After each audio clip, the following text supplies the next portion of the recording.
How's it going, everyone? John here, the host of Spear Talk. You might not know this, but before I record an episode, I like to break a sweat. And I do that using the Chop Fit. Over the course of the past year, the Chop Fit has allowed me to lose weight, tone up my body, and feel even more amazing about myself. A feeling that you should all feel about yourselves as well. If you use this code, SpearChop10, you get $10 off your order. Once again, use code SpearChop10 for $10 off your Chop Fit order. It'll change your life. Thank you.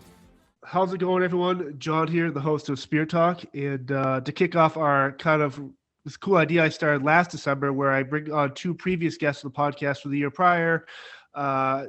Something cool, something organic I'm going to try to do here again this December. But welcoming back Claudia King, who is the host of the Strong Enough podcast on the Spear Talk YouTube channel. She's also a former member of law enforcement, and she works with this incredible organization, Summit Advocates, which helps the victims of domestic assault and sexual assault.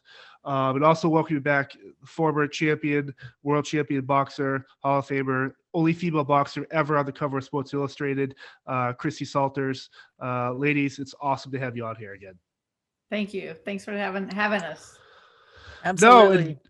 No, and the one of the reasons why I wanted to do this is because obviously when you were both on the show before, the idea, the concept of this domestic awareness, domestic assault, domestic abuse, all these intangibles, it's the taboo talk of it, people not coming forward talking about it and stuff. It's always kind of resonated with me because I never feel like as a male, especially, or just a person now with a platform to talk about this stuff that I don't do enough about with the domestic abuse and getting the word out. There are incredible organizations like Summit Advocates or the programs and stuff you work with, Christy.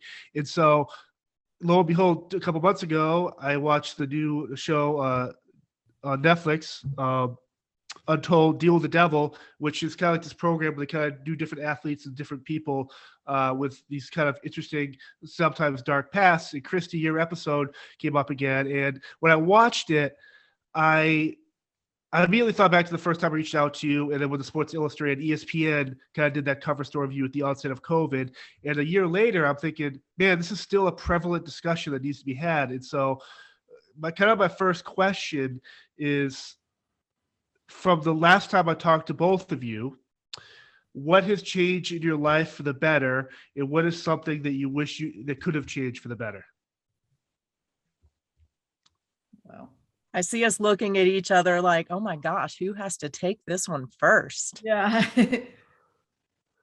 That's a tough question. I mean, what has changed for the better?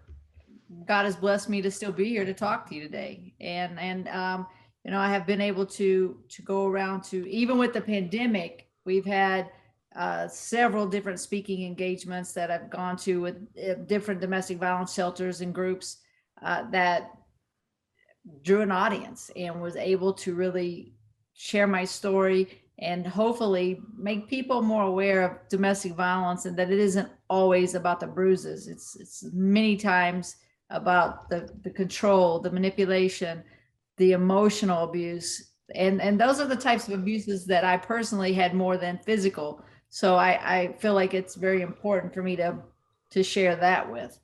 I'm just blessed. God is blessed. That's awesome. I would agree with that. First, I do want to say I'm honored to be in the company of such a badass. So let me start there. Also you, John, you're great as well. But yeah, I mean, for me, what has been great is just having a new platform to not only share my story, but to really highlight the stories of others, which is giving other people hope. So that has been a huge blessing for me. And the more times that I'm telling my story, it becomes easier and easier. I think the one thing that's not as good is that we are still really challenged with this. Like you said, John, there's a lot more people suffering from domestic violence than we even realize. And it's been a lot worse with COVID. Let's just jump into that, because a couple months ago, this is right when the pandemic was kind of, we still don't know what's going on really, I guess. But it turned out one of my good friends was in a relationship, And I noticed on social media that they kind of broke up or whatever. And it turns out that as the male, he was being abused by her as a female, scratches, death threats. And the next morning she'd wake up saying, oh, it was just us arguing, whatever. Well, they said split up. And I guess not being a good friend. I mean, so I look at it, I go, man, I'm really good friends with this person. I had no idea that for the last couple of years, every other day, there used to be this verbal abuse and physical abuse, scratches and stuff from a girl go to a male. And part of it, I looked at it as if I'm a male, I feel where it's like, hey, if I have a headache or I don't feel well, I'm not going to say anything. I'm a man, right? And so my mentality, and you look at athletes today, they'll hide concussions just so they can throw another touchdown pass. Or there's this idea that we can't show we're hurt or we're hurting. And I'm thinking, well, maybe. So I'm talking to him, and sure enough, he told me everything's going on. And it got me thinking, as you guys are coming out here, Claudia, you're a former cop that dealt with abuse towards you. And Christy, you're one of the greatest fighters of all time. Doesn't matter who, what genre, what age, whatever, weight class.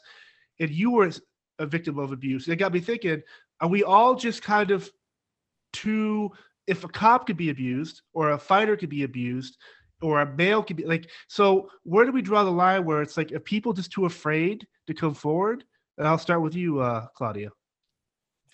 I think that's definitely part of it. I grew up with that same attitude about, being injured and hiding it. I was an elite runner, and there were times I ran with a broken foot, or I literally cut a cast off once so I could run in a meet. So I kind of grew up with that attitude of just having to fight through the pain. I think that then being a police officer, I was in denial partially. I could see it on everybody else that it was happening to, and I could tell them what was wrong. I didn't want to admit it to myself, what was wrong. So I think, it's that we're scared, but we're also a lot of times in denial. It's not really happening to us. Right. I think it's just like you said, though, you're in denial, but it's just very hard to make that leap of, I'm going to tell somebody, I'm going to share my story with somebody. I'm going to tell them that this is happening. And I do think that with emotional, mental, those kind of abuses, you get down that road way before you realize you're getting down that road. It takes a while. I mean, obviously, if somebody hits you, you get it right then. They're hitting me, they're physically abusing me. So you get it. It still doesn't mean you can get away, or you're ready to get away.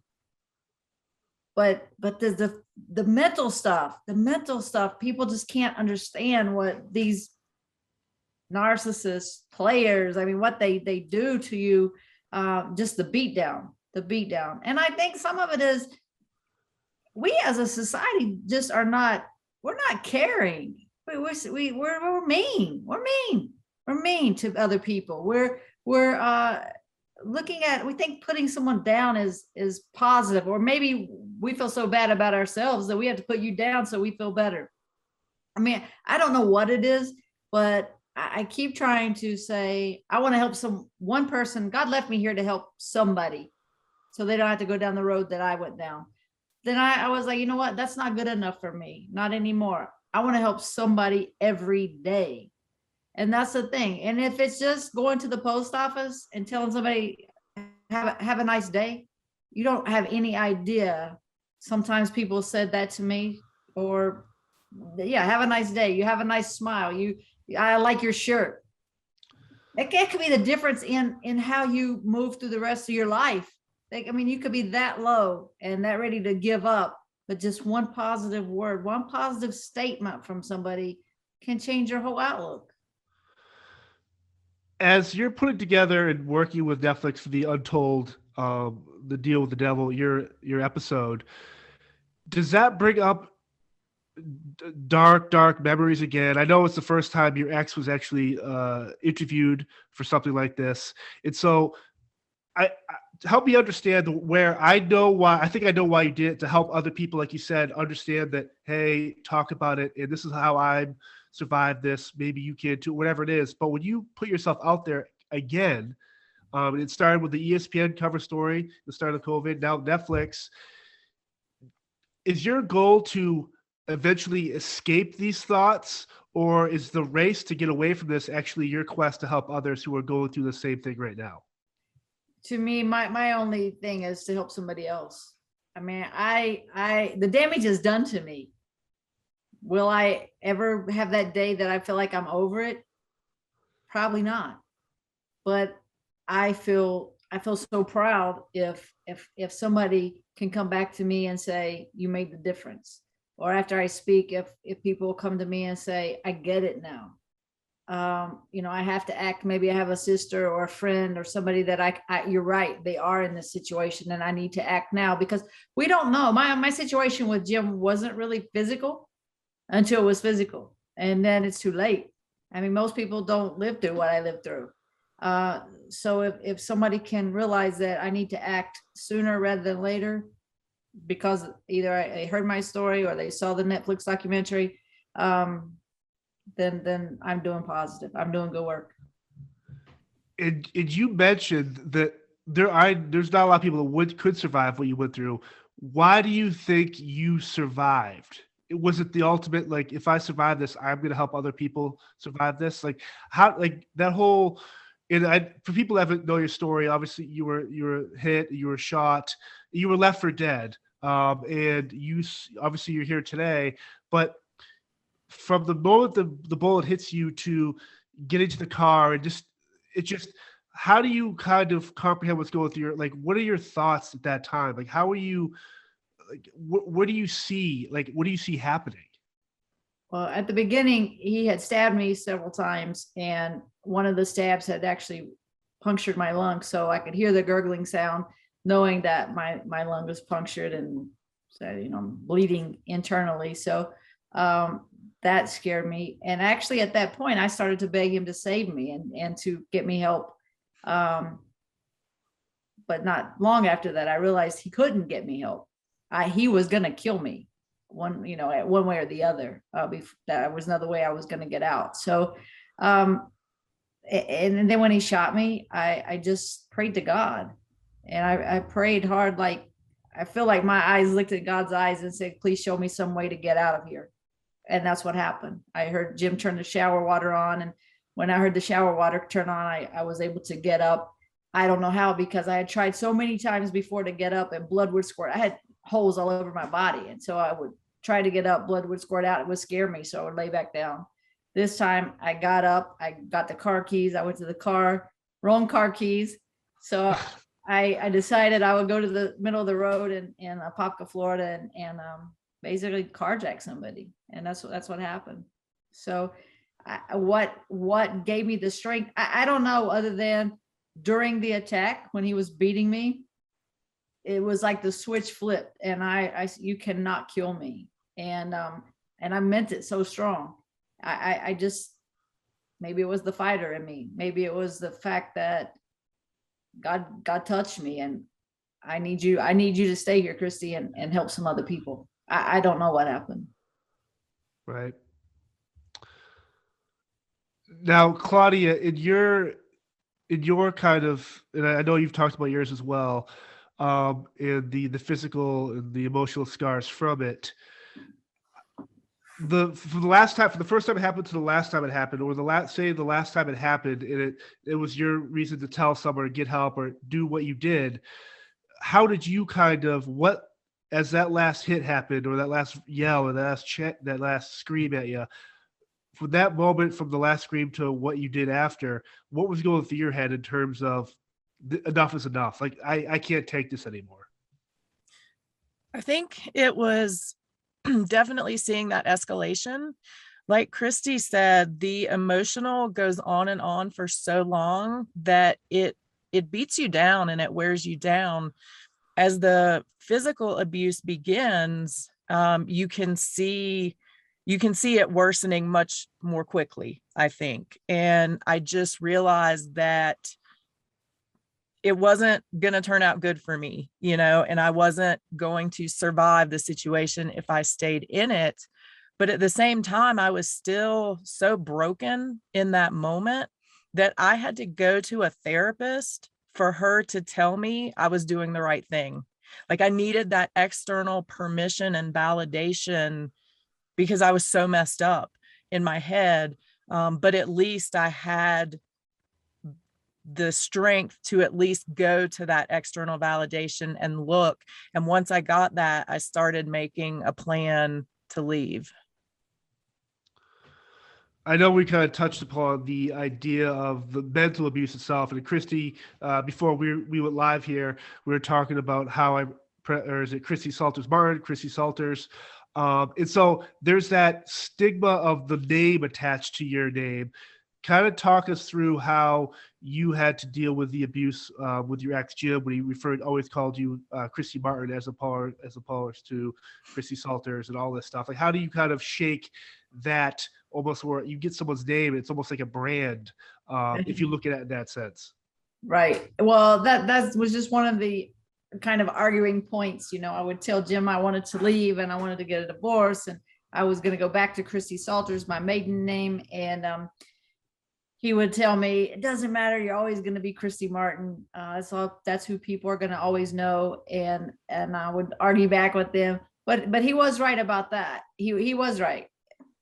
Being Christy Martin gives me a platform to talk about domestic violence to people. And for that, I'm grateful. But I will have to, funny story. When he did the Netflix filming, he said to them that he wished I would stop using his name. And I said to them, would you please tell him the only reason that anyone knows his name is because of me? But he, it just shows that his arrogant ass is still the same. And I think people could see that on the Netflix documentary that like when I saw it the first time was hoping that there would be some change in his personality and that 10 years in prison would soften him some maybe, or change his outlook on how things happen, but it did nothing. I mean, he's the same, if not worse. It's very fascinating to me to see someone like him do this incredibly heinous act. For all intents and purposes, should never leave a jail cell, but it just, for someone to have no remorse, it just baffles my mind that someone could be. You both said before, people are just inherently, there are people who are really mean. There's no empathy. No one cares about other people. But for people like this, your ex Jim, to exist, that there is another female out there, there's another male, there's a kid, there's whoever it is, an elderly person who has someone in their life like Jim, who is one step away from becoming Jim and being in jail. And it just, I can't wrap my head around it because, and I always say to my friends, it's like, whenever I'm out in public, I don't wish to see someone get hit or someone be yelled at, but I always want to see if I did see something, how I'd react. I hope I would react the way I always vision, where I'm going to stop it and deal with the problem. But when it comes to like the mental aspect and the head games, you physically can't grab that. You can't punch that. You can't shake that away. And so how do you kind of deal with the abuse, where it's the physical? Like, if I'm having a bad day, I can't punch the punching bag. I would still have those evil thoughts. But how do you guys, girls, deal with the idea of when you have the bad day? How do you shake those demons out? Stuff like that. I hit a punching bag, so I do punch them out. For me, physical activity is really important to my mental wellness. And if I feel physically strong, I feel mentally strong. So I do punch out those bad thoughts. Like Christy said, I don't think there's ever going to be a day where I'm like, yep, I'm better now. It's all gone. I'm not counting on that day. I don't think it's ever going to come. I think there's always going to be triggers, issues, things that remind me of those times. So I just have to accept that and try to reduce the negative self-talk that I still do, and punch and kick out those feelings. And that's part of what I talk to people about. Sometimes people ask me to come do a class of boxing for protection. And I tell them that it's, to me, that's the wrong mindset to give a woman, that just because she learns how to box a little bit, that she can actually walk down a street that she shouldn't, because that's not the case. What I think the boxing workout does exactly what you said. When you hit that bag, when you do the run, whatever it is you're doing to work out, you start feeling better about yourself mentally. When you start feeling better about yourself mentally, there's confidence. Then you're holding your head up high, you're walking with your shoulders back. You know, you can tell it's a strong person. Why, if I'm a narcissist asshole, am I going to pick on you? I'm going to go find this weak person that doesn't have that confidence to be my target. That's why I always tell people, you know, I want to make a difference to the boxing gym. That's my platform. So I think it's important to, we're putting computers, Christy's Champs, we're putting computers in boxing gyms, where we're bringing tutors in, mentors. Recently just sent some boxing equipment to my hometown boxing gym in West Virginia. So I'm proud of that. But that confidence is more than any words or any book you can read. With programs like Christy's Champs or Summit Advocates, and then obviously there's other countless amazing organizations as well. But for both of you, if there ever is a person that gets involved in your organization that you're trying to help them and they just don't, I'll use for example, Christy. If someone goes to Christy's Champs and they don't want to be a boxer, they don't even really care about that, are you still able to help them in a sense where they can get the help they need? Like, how does someone first to get even someone to walk through your doors to ask for help is the biggest step, but for them to like further commit, how do you reassure them in your organizations that you both work with that, hey, if you put the time in, we can help you, but you have to help yourself too? Like, how do you kind of deal with those people that might not want the help but realize they do need the help? And I'll start with you, Claudia. So that is very common, you know, especially for us. On average, it takes a victim 7 times to leave an abusive relationship. So when we see people, we know that we are probably going to see them again. And they often want immediate help, because it has been that situation where they had to call 911 because they were getting beat up or they thought they were going to die. So they want help in that moment, but they're not ready for the long-term help. And that can be really challenging for people like me and probably like Christy that just want to help people and we want to do everything we can. But for me, I have to realize that all I can do is all I can do.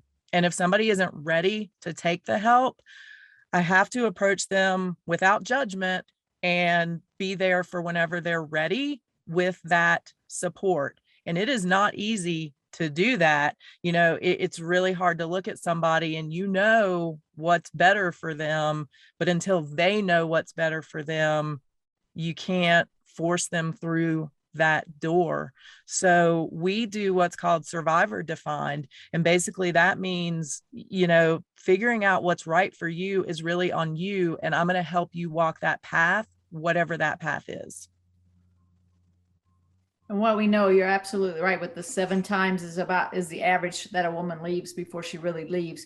But also within the 2-week period of time of leaving, that's when the most homicides happen with the domestic violence situation. So it's dangerous. People want to say, well, why don't she just leave? Or why don't he just leave? Well, if it were that easy, we would have all left a long time ago, but it's not that easy.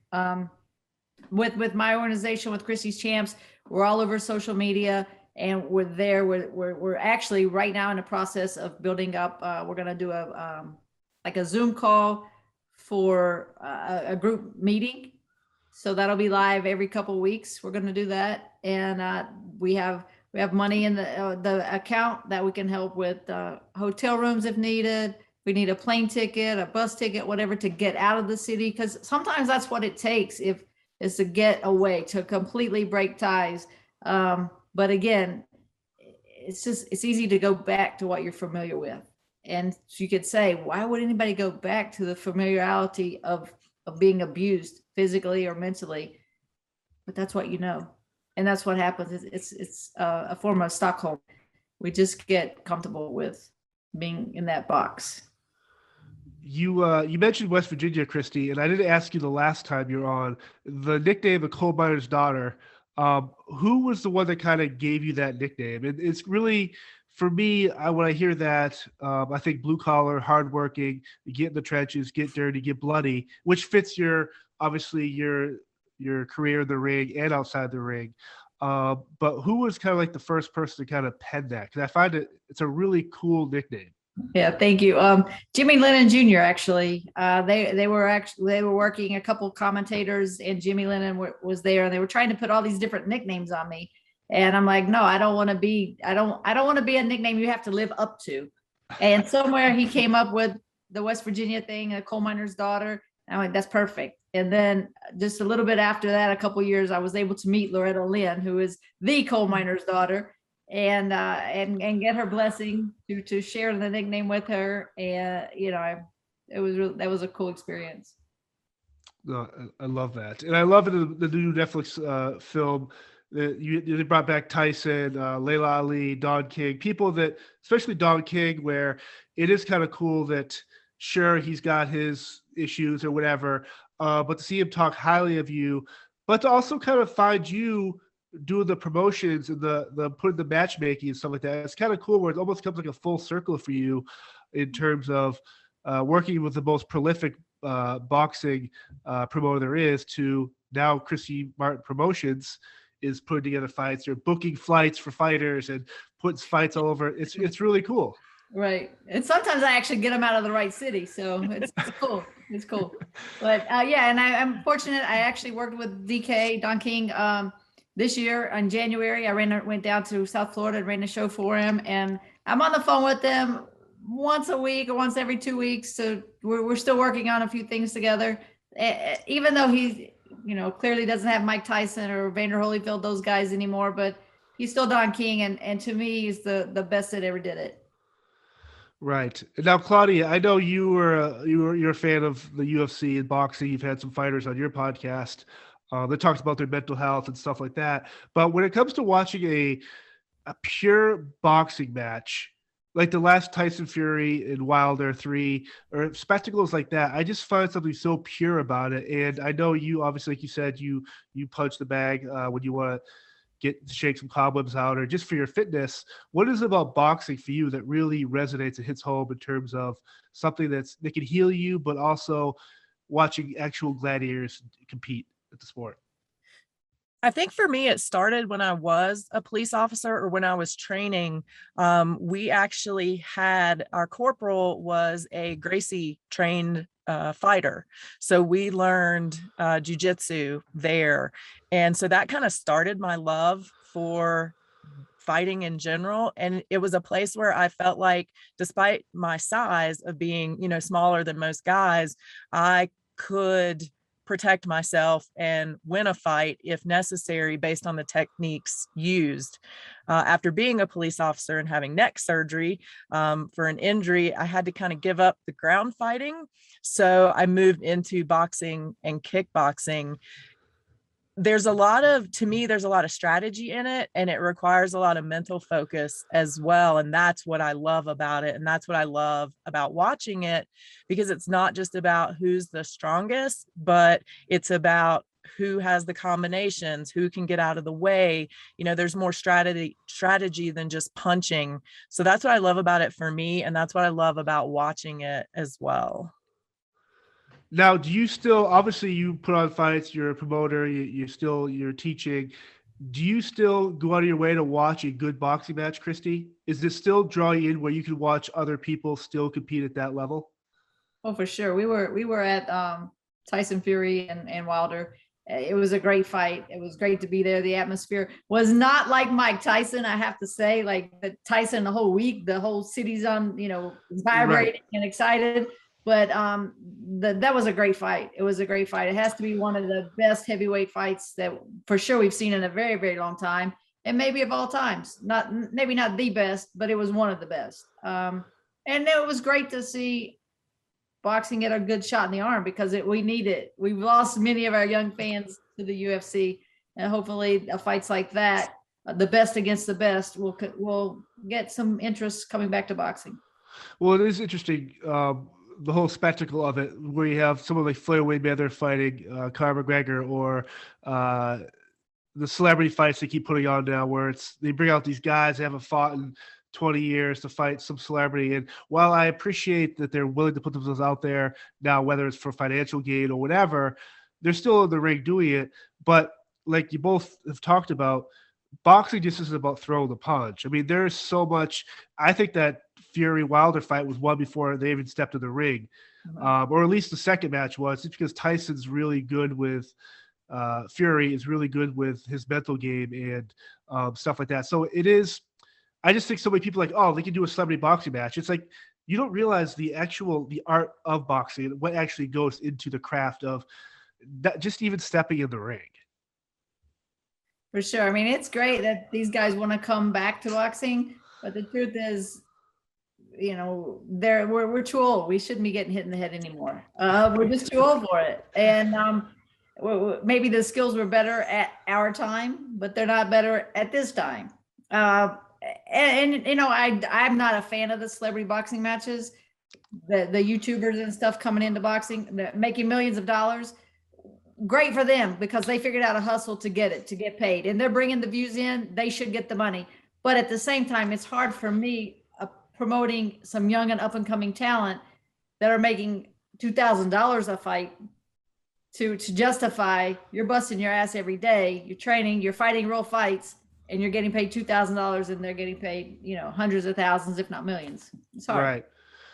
One of the things I love, obviously your career is so prolific, but when you're the only female boxer to ever be on the cover of Sports Illustrated, is the age of, I mean, Layla Ali, and obviously there's others, but there's been other prolific female champion UFC fighters, from Ronda Rousey to Holly Holm to Tate and Cyborg to all these females.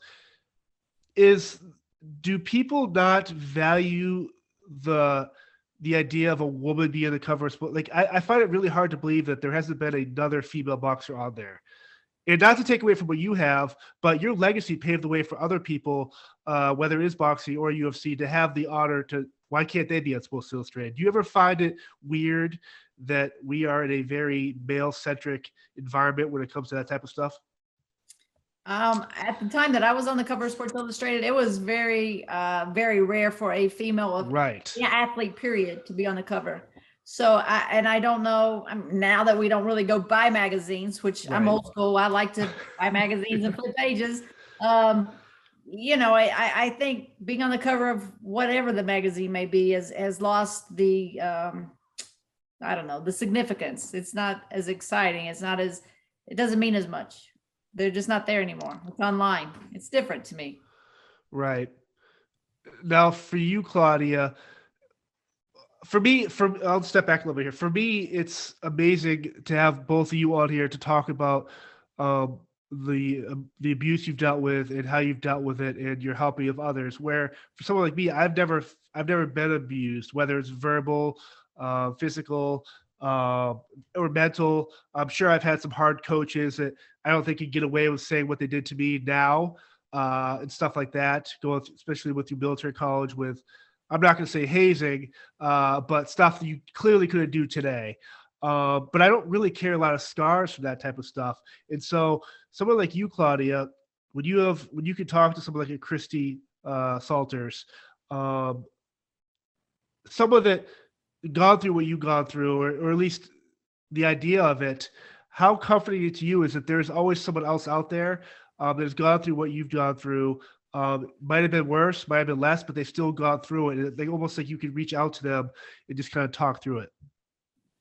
Yeah, it makes a huge difference. And especially for somebody like me who went through it with the career that I was in, it's even more comforting to have somebody like Christy who, you know, was in, I don't want to say a similar position, but, you know, kind of similar circumstances of being someone that shouldn't be abused or that can't happen to them. So it is really great to have that. It's sad that we have to have that. It's sad that there's so many of us out there that can connect, but it is really comforting to know, you know, I'm not alone. I'm not the only person that was in my position and went through it. So yeah, it's great for me. Right on. So if someone wants to, an aspiring boxer, Christy, someone that wants to get involved with you or your promotions or wants, whether it is Christy Champs or boxing in general, how does someone kind of approach you to that? Is there like a protocol or how do you kind of decide?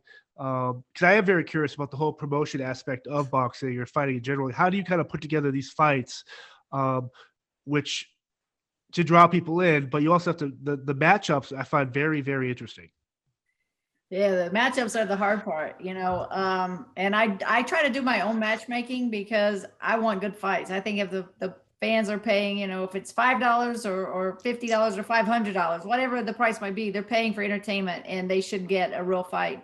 There's so many promoters that just put, I always say, an A against an F. I try to match. If I'm going to put two Fs on, that might be fine. It might be the fight of the night, but they're both going to be Fs. They're both going to be guys that haven't, maybe they're 0-2, both of them.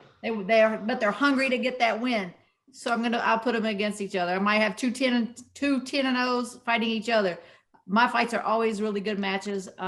Sometimes you get fooled. You look at it on paper, you look at past fights and you think this is going to be a barn burner, and then it stinks up the show. So, but that happens at all levels, not just right. The starting out guys that I have. It also happens at the big time. I mean, we just saw Mikey Garcia get upset by some guy that never fought in the United States before, or fought, I think he was from London. He'd never been out of London, and right. Should not in a million years have won the fight, but he did. Are you drawn when it comes to putting together a fight for males versus females? Are you more drawn towards the female side of it or male, or do you just look at it right down the line and say, man or woman, I'm going to put together the best fights. I'm going to do the best I can for this boxer, whether it's a guy or a girl? I have not promoted many women's fights on my shows. I am right now in talks with Destiny Jones, who is from here in Austin, Texas, to actually sign her. So she would be the first female on my team. I think she has a lot of talent, a lot of hard work, a lot of good work ethic. So I think she's somebody that I want to get behind. But the guys that I work with, Anthony Sevilla from West Virginia, can fight, he can punch. He's a good little fighter, hungry. Will travel all over the East Coast to get sparring. Benny Aguilar out of Crescent City, Florida. He's like 7-0 now. Exciting. He's kind of Arturo Gatti like, let's just fight, draw a line and fight. So those are some of the young guys that we have up and coming that, are going to make some noise out there at some time. Love it. Now, before I let you both go, start with you, Claudia. How can people kind of reach out to you, your podcast Strong Enough, if they need help with someone advocate? Where could they kind of reach out to you to either share a story or just have you direct them to the right place to go? Yeah, absolutely. So if they want to reach out to Summit Advocates, we can be found at summitadvocates.org. You can email me directly there, info@summitadvocates.org. That comes straight to me. And then our crisis line is 970-668-3906. If you are in immediate danger, please call 911. Strong Enough is on Instagram, Facebook. It's Strong Enough Pod, and they can reach out to me there, strongenoughpod@gmail.com. Awesome. And now for you, Christy, I know you're on Instagram, Facebook as well. If people want to get interested in whether it's sparring, training, maybe you promoting them or reaching out to Christy's Champs, how do they go about doing that? If they want me, if they want Christy's Champs, if they want Christy Martin Promotions, we're all on social media, and that's really the best and the fastest way. I check that stuff myself. Also, I have help that's doing it, so we'll get right back to you as soon as possible. That's awesome. I think it'd be cool to have maybe Christy on your show, Claudia. So that way you guys can dig deeper into a lot of the stuff you guys both went through, which I think is very important. But I can't thank you enough for both jumping on here. I know it's not the easiest subject matter to talk to or ask questions about on my side, but the fact you're willing out there, maybe just one person listens to this episode and is like, man, guy or girl, I'd be abused. I can reach out to someone. And I think they know they can reach out to all three of us, and then we put them in the right touch with the right people. But thank you both for jumping on here. Cool. Thank you so much. Thank you. Awesome. Thank you all for checking out this week's episode. Once again, I'm John. If you like what you heard and saw today, subscribe to our YouTube channel, find us on Instagram, Facebook, and Twitter, and check out our brand new merch store with hats, coffee mugs, t-shirts, other cool stuff coming down the pipeline. Again, thank you all for support. Be safe and see you next week.